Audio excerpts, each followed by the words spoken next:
Hi everyone, here we are playing Space Hulk Ascension. I'm Thomas and I'm the CEO of Full Control, and I'm gonna run you through a single mission here. And as you see on screen, the Space Hulk is about to get boarded now with boarding torpedoes in the background. Just a small little cool thing that we have. This is gonna be some kind of let's play style video with me going through a mission more than going through every single option that we have. Alright, let's get started. Here we have the chapter selection, and I'm going to go with the Ultramarines simply because they have some cool weaponry, and I'm gonna show you some of the features. I'm gonna go with normal just to get through the mission a little bit faster. I selected the Ultramarines, but essentially here on the campaign selection we have 3 full campaigns. Each of these are playable by any of the chapters, so what you select out on the chapter side is primarily the chapter itself and the bonuses that you get, but it unlocks the ability to play each of these in the order that you want them. And you can even start out 2 or 3 missions on Fall of Jotunheim and then jump over to play some Hammer and Anvil and complete that one and go over to the Sin of Damnation afterwards. It's totally up to you. I know that the first mission here on Fall of Jotunheim is perfect for this video, so let's do that. Story, you can read it on your set by yourself. Essentially, the mission map now for Fall of Jotunheim. Go to the loadout, and I'm going to see here what I have. I have Cosmo, our sergeant. Gonna go in and see what we can do here. Heat management, that's good to have. Yeah, some okay attributes. I would like to cheat, but we disabled the cheat commands. I have to get used to that. On the equipment side, I'm gonna just mention here the servo skull scanners are really cool for deploying and keeping your back clear in Ascension.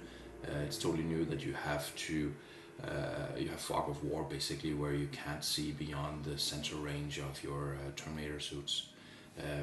The servo skull scanners can get deployed and give you more information about the battlefield as you run through it. The ones that I really love down here are Teleport Homer, and the teleport unit is even more crazy. That you on the Teleport Homer, you can deploy that onto any kind of tile as a one-time deploy, so you can essentially teleport in your heavy hitters on a given tile in front of it. These will unlock as you play the game. As you can see, you get another slot at 5 and another slot at 8, and with the Teleport Homer unlocking at level 6. Appearance, I'm gonna run with the classic Sergeant helmet here. It's totally free for you, even though it's not perfectly legal for lore to run with the Sergeant helmet. I'm gonna run like this for now. You can configure these as you like. Great. So I'm not gonna dabble around too much here since I'm level 1. Not a lot of the weapon is unlocked. I would have loved to have some of the combi plasma, or for the heavy to have the cyclones, but to go with what I got. Let's jump in. This is a 1 squad mission, so I'm gonna select Squad Cosmo, and you can obviously rename your Terminators as you like. So, all ready here. The deployment screen. You get an overview here of your mission, and this mission is pretty simple. We have the exit zone down here, and we do the deploy up here. Not much more to it. Get from A to B, and that's cool. In the more complex missions, the overview really gives you a good sense of where do I need to go. So instead, the look on Ascension is very different from the old Space Hulk game. As you can see, everything is dark. As you move through the corridors, things will lighten up, and you can see where you have been, but not where you have to go. So you have to kind of guess which path it is you go and where do the gene seals come from. You can run around and discover, obviously, and if you discover the entry areas of the gene sealers, they will show up. Another big change in Ascension is that the deploy is completely different. Let's visualize that by getting. I'm just gonna run here so I can see who I have. I'm gonna run with Brother Justice. Augustus, because he has a little bit extra action points. His agility here is a little higher than both the other ranged Terminators, which means he has an extra action point. You can see he has a 5 down here, and he can get a little bit further than here in the first turns that are so crucial. As always, he will not fail, he says. So let's move him up. Since I obviously know the layout of the mission, I know what to do. Not much surprise there. So I'll go through. Back to the deploy. As you see, I actually deployed and moved. And down in the corner here, you can see that I need to deploy 2 more Terminators to end the first turn. In some of the missions, you only need to deploy 1 to be able to progress. And that gives you the freedom to deploy your forward troops and figure out where things are before you commit your heavy hitters, or if you have the before mentioned teleport homer. Augustus here could even put down now a teleport homer tile where I could then deploy my assault cannon heavy, if that's what I had. So that is a really cool option. I can keep back on my troops until I know where I need to go and where I need them.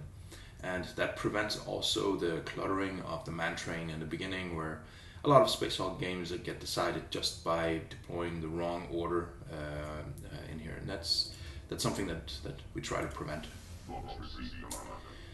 Okay, another thing here you'll notice, really cool visual. You can see the shoulder cam. It even has a heat sensor predator-like mode that you can run in. I prefer this one because it shows blood and the other things. He shines his projector down, cool shadows. And as you see now, I start slowly lighting up the different corridors as I discover them. So I can see where I came from, but not where I have to go. I want to deploy my sergeant now, and now I'm going to tell you why. Oops, here we go. As you see, he has like an orangey kind of buff glow, and so if you zoom out, you also see the orange circle here. This is his command range, and all units inside the command range will get bonus action points. Let's hit the end turn button and show you what this is.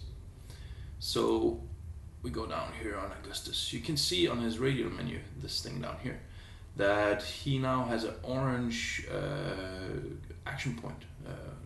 So on top of his 5 that he had previously, he now gets another one because he is inside the command range of your sergeant. Same goes here for Justice. He also has 1. If your sergeant is high level, you will get additional command points, action points in that way.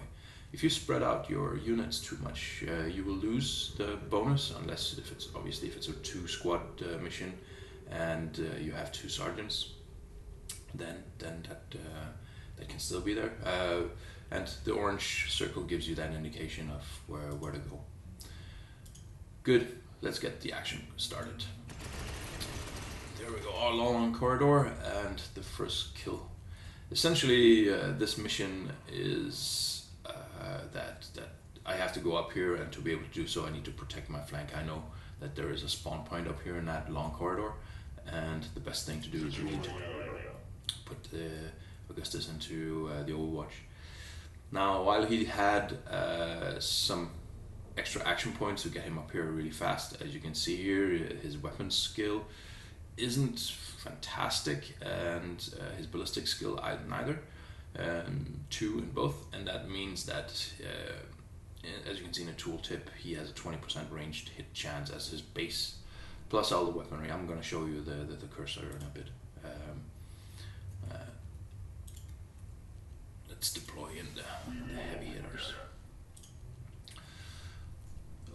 I know that there is another corridor further down here that I need to protect, and I'm gonna move up my troops a little bit.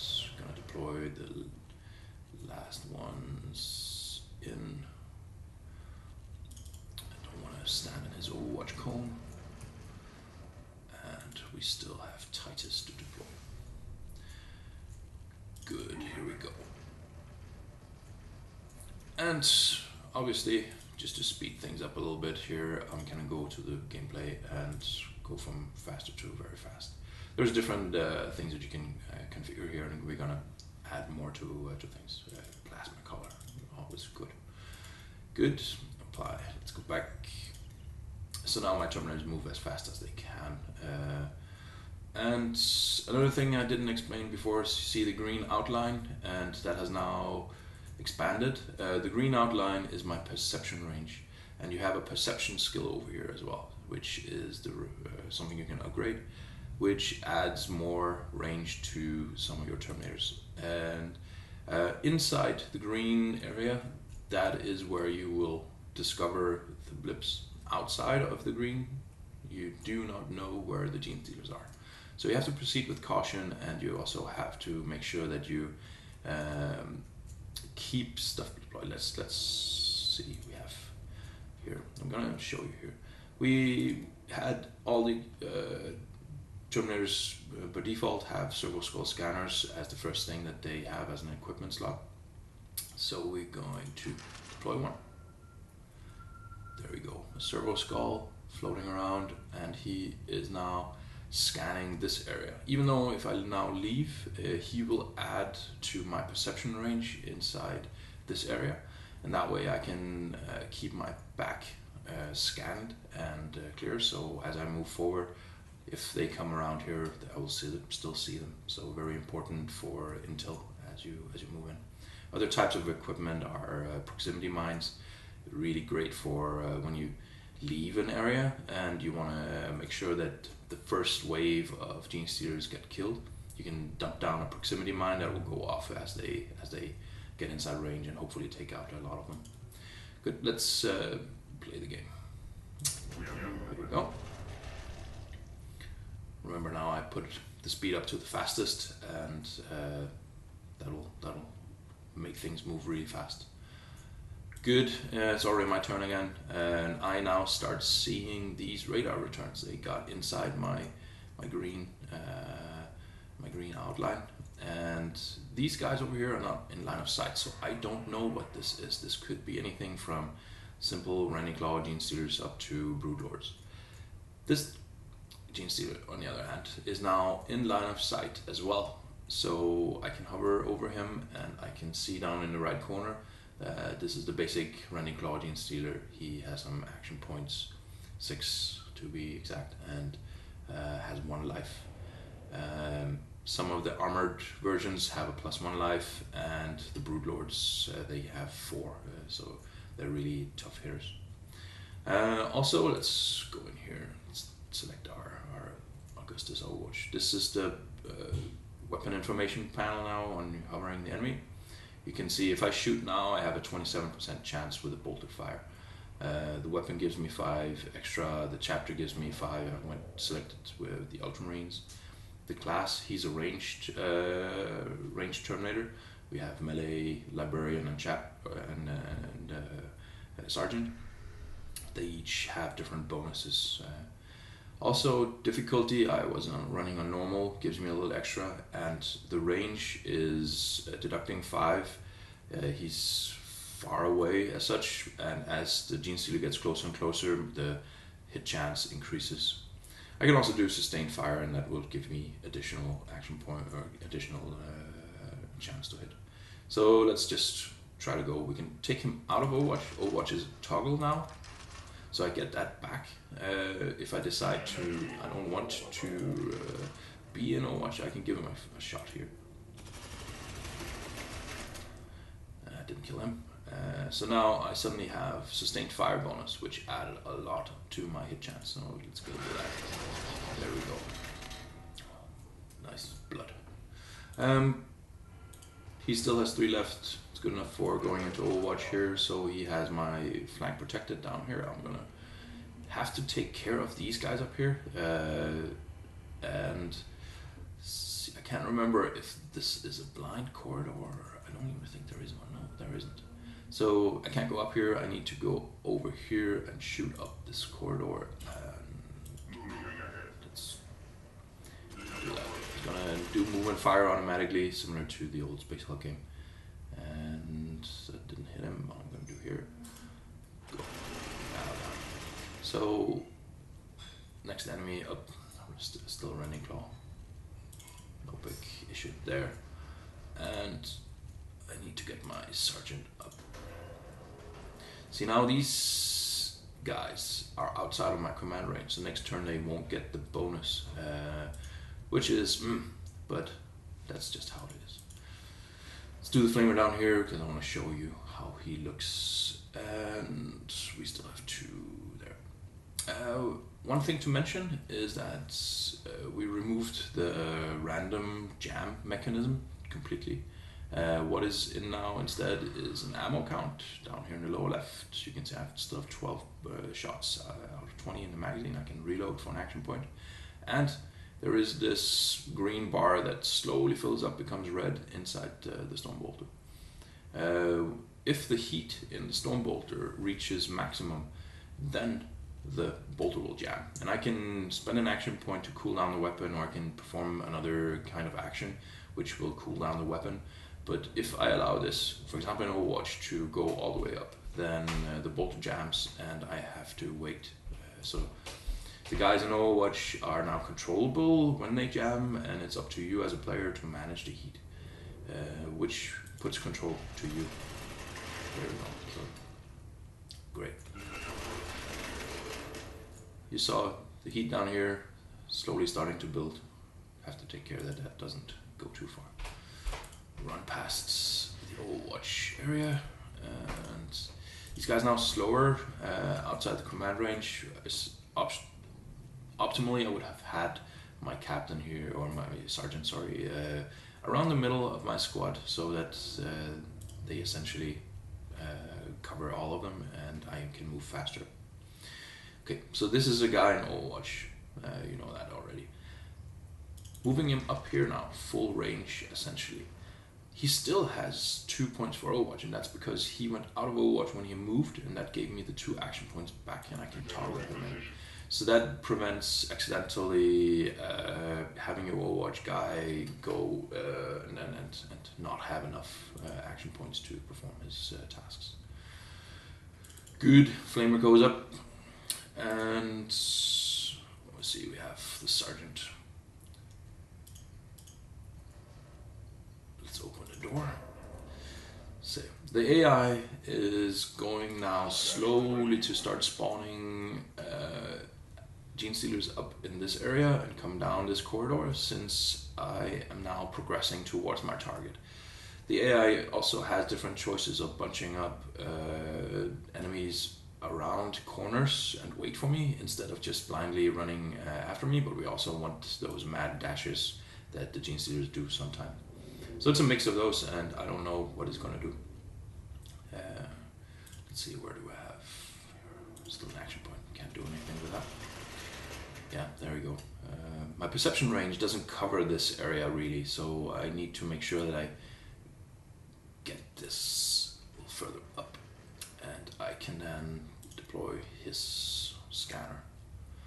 So, and oops, my perception range jumped up. I'll get a warning when these guys come, and I need that because I need to bend or get around the bend and up to the exit zone. Gonna rush forward with this, and these guys are still doing their thing. So I'm just gonna do something stupid now. I'm gonna take this guy and get him out of Overwatch and around the corner and not keep him there, so that I can show you some of the new things as well. Okay, we have the Heavy Flamer and his firing modes. All weapons have fire modes now. So I can select different kinds of modes to fire in. This is the long fire, which I could show you the pattern. These are tiles I can select, and you see the pattern on top, which you can move down here and say, this is where I want to shoot. And this in particular is a good one for these long narrow corridors. Select you, show you another one here, is the wide fire. So that would, if the Gene Stealers would have been around the corners here, that would really have roasted those guys. But it's not as good for blocking now this corridor. And we have the classic focus fire kind of template, which hits a little bit of everything. But I'm gonna go with the long fire and do this kind of, oh yeah, cool effect with the heat shimmering. And we still have some action points. I can move him up, and in that way next turn I can still block and shoot down here while my Terminators walk around. Okay, Sergeant can set his Overwatch, so I can safely move him to the maximum range and still have the action points left from his Overwatch that gets disabled. So covering this approach, close to winning famous last words on Space Hulk. Good, and I'm gonna do the mad dash. These guys now get into the Sergeant's command range again, which you can see here, the orange again. So that means that next turn I get extra action points and can do the mad dash towards the exit zone.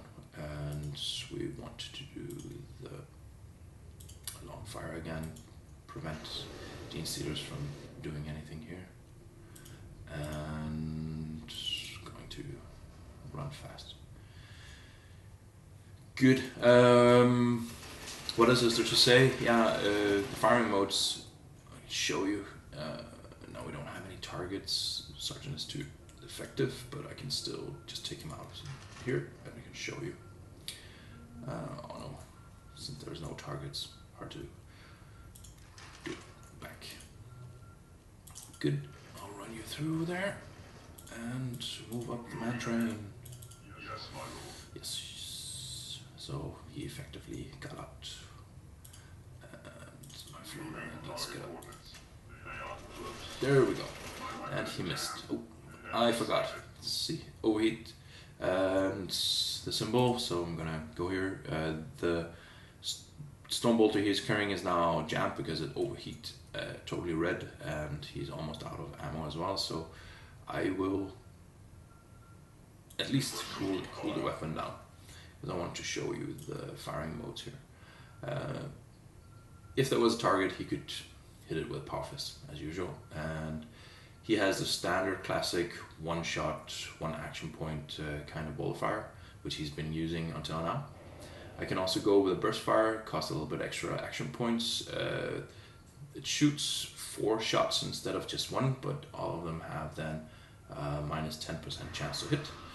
It can be good if you try to take out the target, and I'm gonna talk about this guy in a few seconds.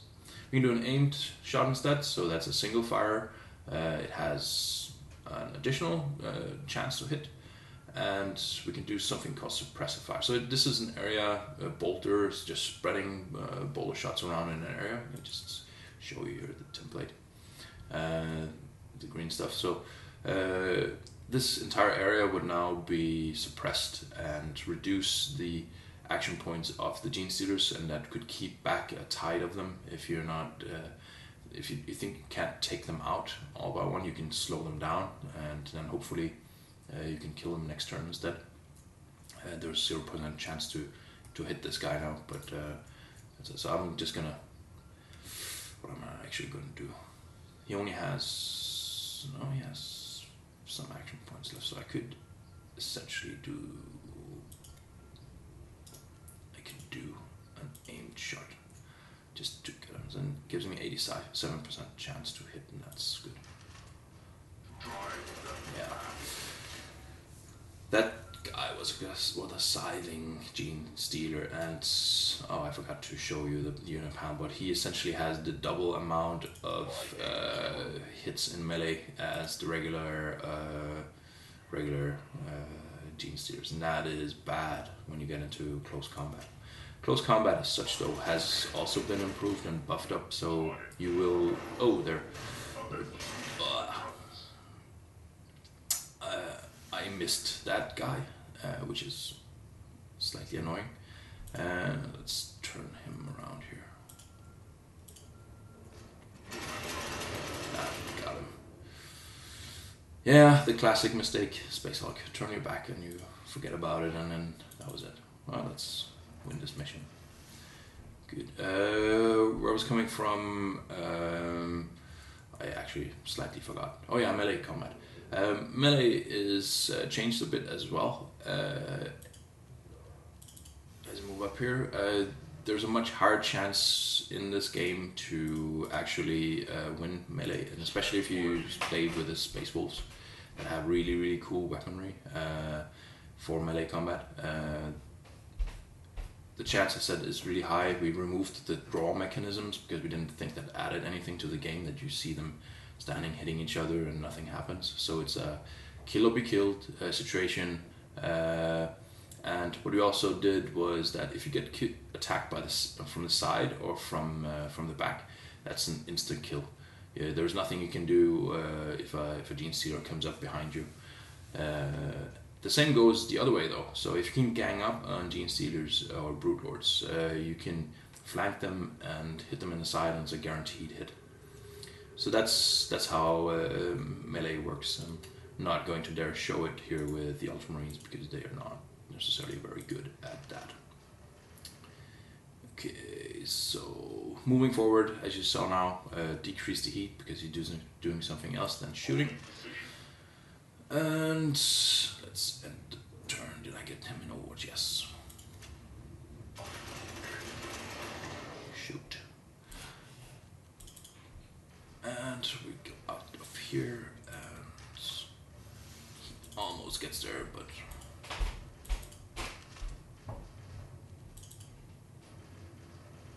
yeah, mission 1, more or less. There we go. Yeah, that was it. So I completed it, 1 dead. Just happens, and as you can see, you get now the bonus XP for mission completed. The Terminators that do the kills, Cosmo did a lot of Overwatch kills, same as Augustus. They get extra XP, and I'm running on normal mode, which means my reinforcements, the replacement to my guy that got killed, is at the same level as the one that died, and that means level 1. I just started the game, so let's just look here. I got some XP, cool. And the bar show, I didn't level up any of these, but next missions I would definitely think that these two level up, and that can then unlock new weaponry and equipment and skill slots and everything. Just gonna go briefly over those.